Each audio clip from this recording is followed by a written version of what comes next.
Jeg har aldrig nogensinde sagt, at jeg vil ændre noget. Jeg er ikke ligesom min mor. Det her, det blev hele hendes liv.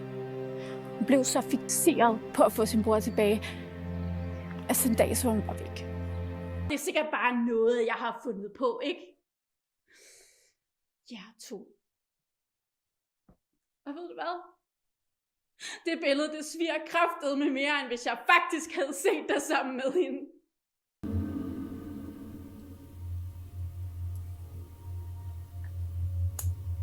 Undskyld. Ja, altså, jeg forstyrrede dig i dag alle dage.